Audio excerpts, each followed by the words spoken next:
sobre la faz de la tierra. Sobre la faz Les de la nacieron tierra hijas. les nacieron hijas. Y viendo los Elohim que las hijas de los hombres eran hermosas, las Escogiendo. para sí, escogiendo entre todas.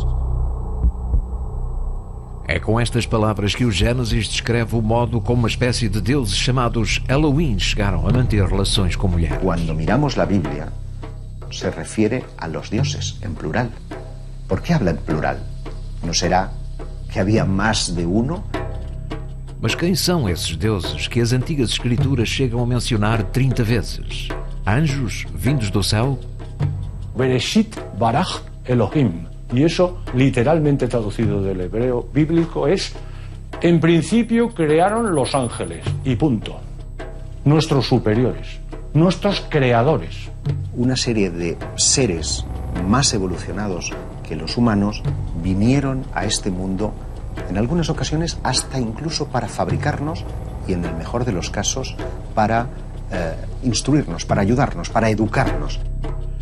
Conhecemos-los como deuses, como Elohim, como anjos, e estão ligados a nós desde o princípio dos tempos. A Bíblia afirma inclusivamente que esses seres superiores chegaram a manter relações com mulheres e que dessa união teria nascido uma raça de gigantes.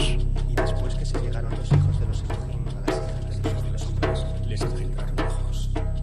a las hijas de los hombres. Estos fueron los gigantes de la antigüedad. Esos gigantes de la antigüedad, ¿quiénes eran? ¿Tienen relación con lo que hoy llamamos extraterrestres?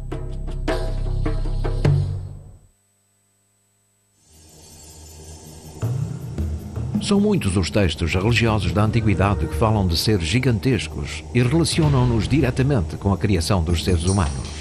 Mas se efetivamente existiram os gigantes, não terão deixado nenhuma prova da sua passagem pela Terra. Muchos de esos gigantes se han encontrado vinculados a yacimientos de la antigüedad y que no deja de ser curiosa esa vinculación extraña que de nuevo nos hacen mirar hacia el firmamento.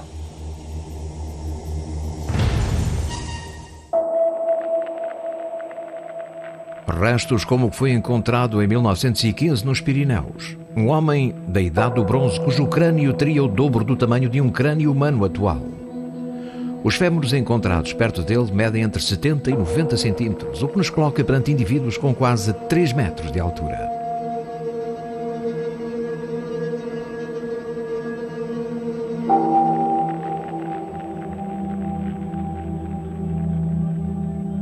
Junto a esos restos óseos fueron halladas también algunas piezas de sílex, hachas de sílex de gran tamaño, lo cual nos hace pensar que realmente no es que tuviera la cabeza desproporcionada, sino que probablemente todo el cuerpo estuviera en sintonía. O Antigo Testamento chama-lhes Nefilim, termo que foi traduzido tanto por gigantes como por titãs.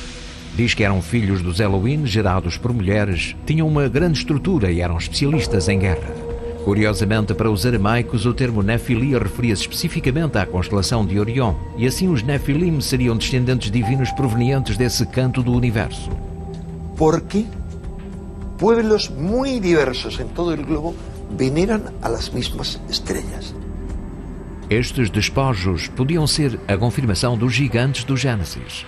Parece que 4.000 anos antes da nossa era, o ser humano já se esforçava por deixar algumas pistas. A arqueologia propõe-nos uma nova peça para o quebra-cabeças, as chamadas Venus neolíticas. El aspecto de las Venus neolíticas es tan desproporcionado de caderas porque entronca con ese pasaje bíblico, es decir, esas malformaciones se habrían producido después de que esos hijos de los dioses hubieran copulado con las hijas de los hombres. Y por lo tanto las representaciones estarían buscando la estética de belleza con caderas más extraordinarias para dar nacimiento precisamente a esa raza de gigantes. Contam as lendas da ilha de Menorca que estas enormes pedras em forma de T são as mesas onde os gigantes se sentavam para almoçar. Por isso são conhecidas como taulas, as mesas. Foram construídas há mais de 3.000 anos. Não existem semelhantes edificações em mais nenhum lugar do planeta. E ainda não temos uma explicação convincente sobre qual seria a sua utilidade. ¿Por qué no relacionarlas con gigantes? De hecho, en un yacimiento en Formentera fueron encontrados fémures, para ser exactos, de seres que podrían estar alrededor de los 3 metros de altura. João Benimelis, sacerdote, médico, geógrafo, astrónomo e considerado o primeiro cronista do Reino de Maiorca, assegura nos seus manuscritos de 1595 ter encontrado restos antiquísimos de gigantes em várias cavernas das ilhas. En el caso de Benimelis, aparte de los que encuentra él, hace referencia a otras cuevas en las cuales también dentro hay habitaciones o tienen forma de habitaciones gigantescas para que los gigantes puedan vivir. También hay restos descomunales y que son supuestamente incompatibles con el tamaño de un habitante de aquellos días. As taulas foram construídas de este para oeste, marcando sempre o percurso que o Sol realiza todos os dias, o que sugere, já na Idade do Bronze, um desenvolvimento em cálculos matemáticos e um conhecimento dos astros muito similares aos alcançados no Egito. ¿Por qué no pensar, por lo tanto, que estaban rindiendo culto al Sol, culto a la Luna y que estaban rindiendo tributo a los dioses de las estrellas? Conhecimentos que chegaram a aplicar em edificações muito parecidas com as do Velho Nilo. En Torredonjá fue encontrada una imagen de Imhotep. En consecuencia, estaban destinadas a una especie de adoración solar. Una adoración solar que vamos a encontrar en Egipto, que vamos a encontrar en la península ibérica, como si el sol o una fuente de luz en el cielo fuera importante para todas aquellas civilizaciones. Imhotep é considerado o primeiro grande arquiteto do Antigo Egito. Deve-se-lhe a construção da pirâmide escalonada de Zoser, 260 anos antes de Cristo. Mas quem levou os conhecimentos de Imhotep desde o Antigo Egito até às Ilhas Baleares? E, sobretudo, porquê? En las islas tenemos los famosos talayots y las famosas taulas en Menorca, cuyo origen no está nada claro. Para os arqueólogos, estas enormes pirâmides cónicas construídas perto das taulas foram erigidas como atalaias. Mas sem maquinaria pesada, nem sequer roldanas, faz sentido uma obra com esta envergadura para criar simples torres de vigilância? Los talayots se nos venden como estructuras defensivas. Hay algo que me llama poderosamente la atención y es el enorme peso y la enorme destreza para poder levantar esas enormes piedras y ensamblarlas. Muchas de ellas parecen incluso como recortadas. Es más, da que pensar que una cultura prehistórica que se rige eminentemente por la supervivencia se ponga a edificar construcciones tan enormes y tan innecesarias por otra parte. ¿Te imaginas invertir una ingente cantidad de esfuerzo? ¿Para qué? ¿Para una torre de vigía? ¿No es una idea absurda?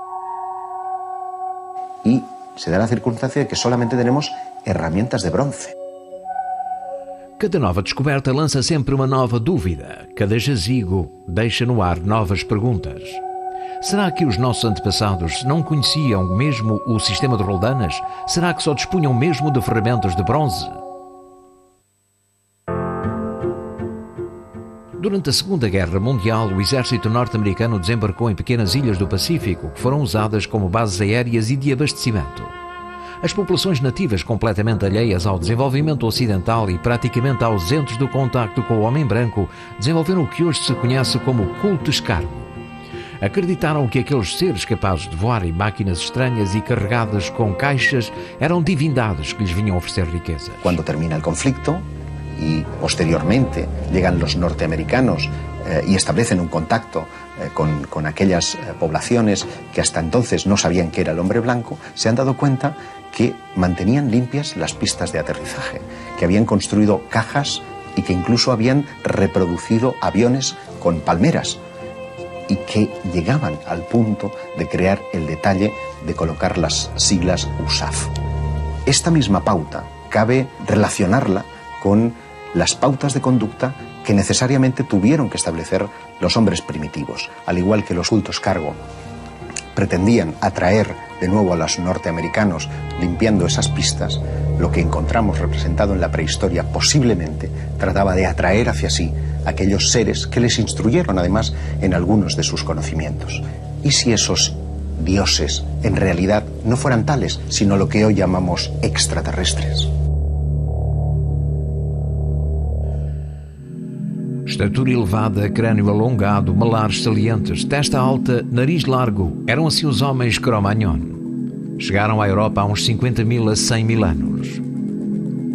Se fosse possível trazer alguns deles até ao nosso tempo, vestir-lhes as nossas roupas e ensinar-lhes o que sabemos, ninguém perceberia a diferença.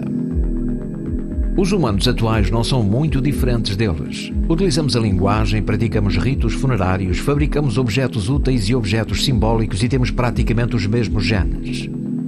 Mas acima de tudo, a grande diferença entre o Cro-Magnon e nós e o resto das espécies do nosso planeta é a inteligência.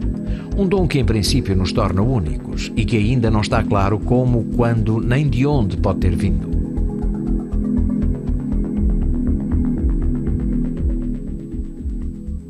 The brain has increased threefold, just fantastically fast.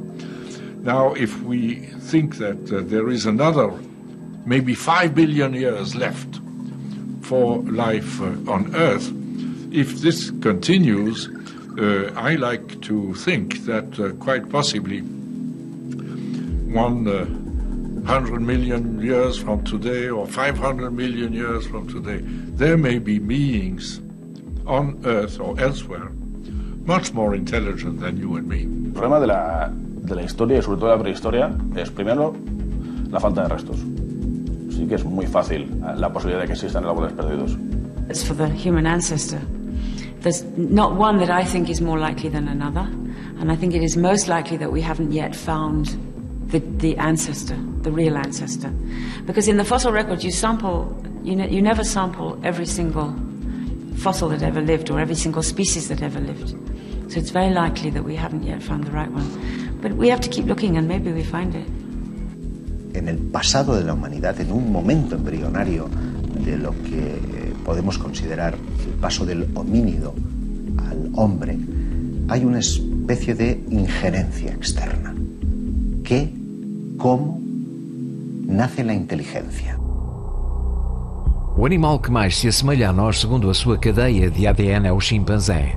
A sua cadeia de ADN é 99% idêntica à nossa. A essa pequena diferença entre eles e nós continuamos a chamar-lhe elo perdido. A pergunta continua sem uma resposta sólida. Como nos convertemos em seres humanos? La teoría de los instructores no niega la evolución, no, sino que rellena una pregunta importante. ¿Por qué desarrollamos nuestra inteligencia? Ese eslabón perdido, ¿quién nos dice que no pudo ser inducido por esos dioses venidos del cielo? Llámale Dios, llámale extraterrestre, pero hay una injerencia que permite que el hombre deje de ser un animal y se convierta en ser humano.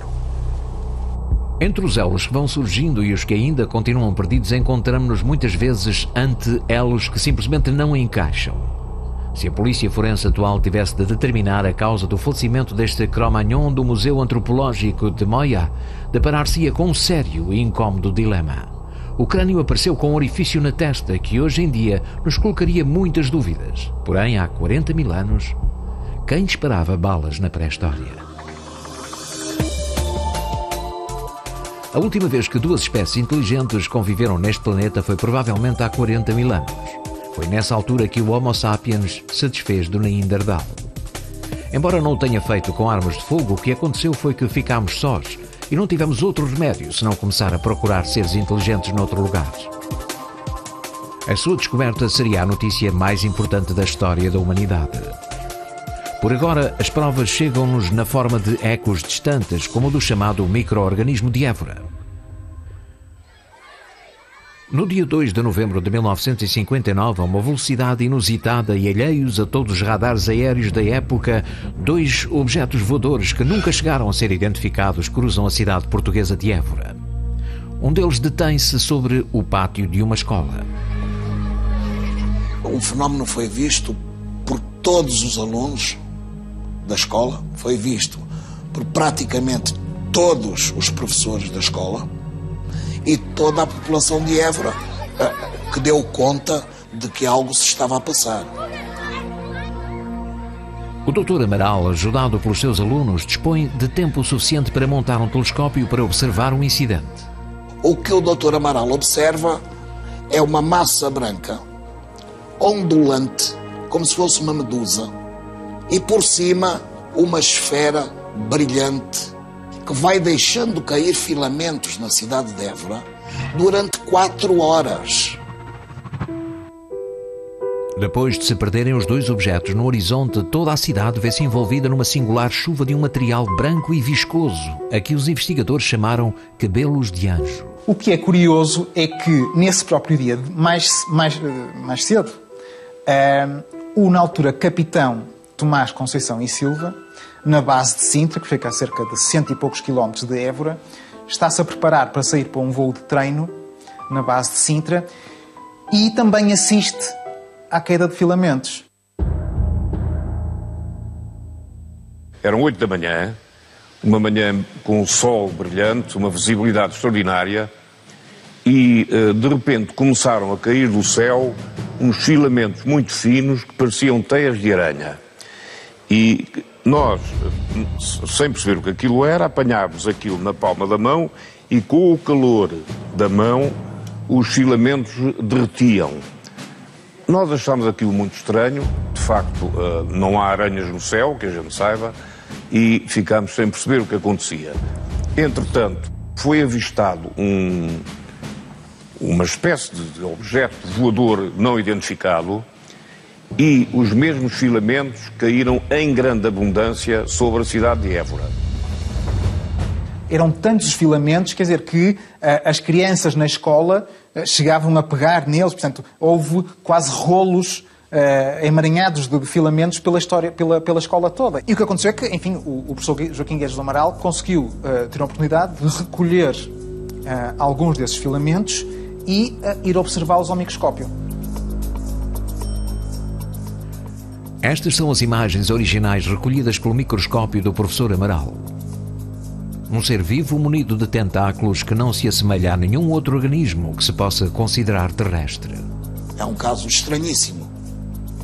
Quando se faz a preparação, o protagonista, que é o já falecido Dr. Amaral, coloca a outra lâmina de vidro durante a preparação e o que vai ocorrer é que observa um movimento dos 10 tentáculos que se movem barrando a outra placa de vidro como se tivesse medo de ser esmagado. Portanto, uma reação de defesa.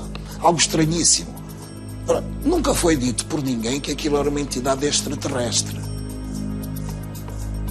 Mas houve de facto quem o considerou um ser extraterrestre e mostrou à imprensa portuguesa e a grande parte da europeia. Estamos perante a primeira prova de vida proveniente de outro planeta? Esta gigantesca massa vaporosa ocupa um espaço milhares de vezes superior ao do nosso sistema solar. É uma das muitas nuvens interestelares do universo. No seu interior acumulam-se centenas de moléculas idênticas às que compõem os seres vivos da Terra.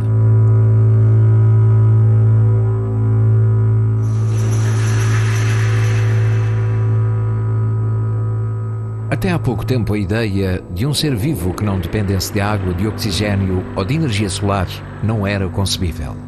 Até há pouco tempo não conhecíamos os extremófilos, organismos que gostam de condições exteriores muito radicais.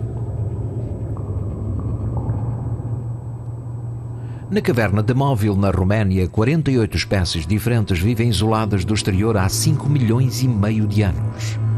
Nascem, crescem e reproduzem-se sem oxigênio e sem luz solar. Estas águas pertencem ao Rio Tinto, na província de Huelva. A sua cor avermelhada deve-se aos metais que transporta.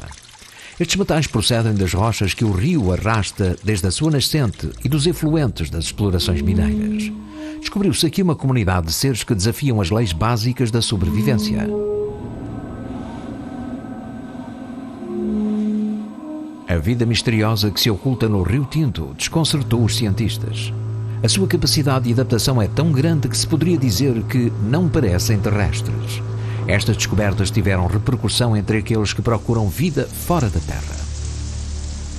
Se a vida foi possível aqui em condições muito diferentes das que usufruímos agora, por que não pode ocorrer o mesmo noutro planeta?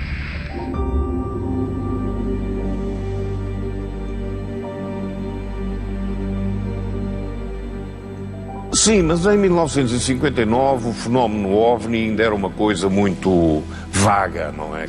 O professor Amaral colheu alguns desses filamentos numa preparação microscópica, os 2 vidrinhos, e trouxe a nossa casa para mostrar ao meu pai, e verificou-se que havia uma espécie de célula com ramificações, pareciam pernas, e fazendo pressão, aquilo mexia-se. Portanto, era uma célula que parecia ter vida.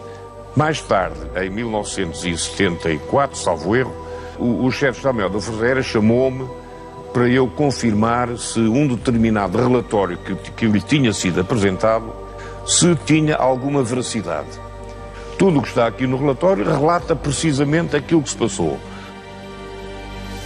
Es curioso pensar o reflexionar acerca de las evidencias. A menudo se nos dice que no hay evidencias del fenómeno OVNI. Y en Évora concurre que tenemos una escuela llena de niños, un profesor que es capaz de ver a través del telescopio esa extraña, misteriosa figura en el firmamento. Vemos y recogemos parte de los materiales que han depositado en el suelo. Interviene la Fuerza Aérea, y no un militar cualquiera, sino un oficial de Estado Mayor. Em 1999, uma equipa indiana de cientistas catalogou, através das amostras obtidas com balões meteorológicos, até 14 tipos diferentes de bactérias capazes de sobreviver a 40 km de altitude.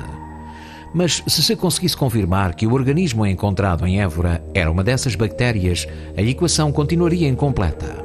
O que terá provocado a sua queda na Terra? No estudo destes fenómenos, normalmente associa-se sempre a passagem de um fenómeno seguido da queda de filamentos.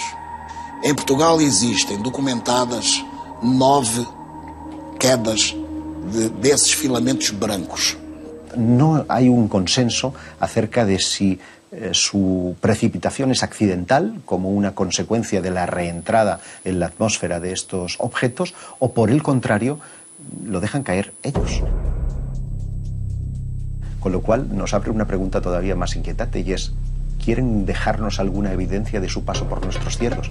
Porque algo que se nos escapa a la razón es por qué estos visitantes tienen ese comportamiento díscolo con la humanidad.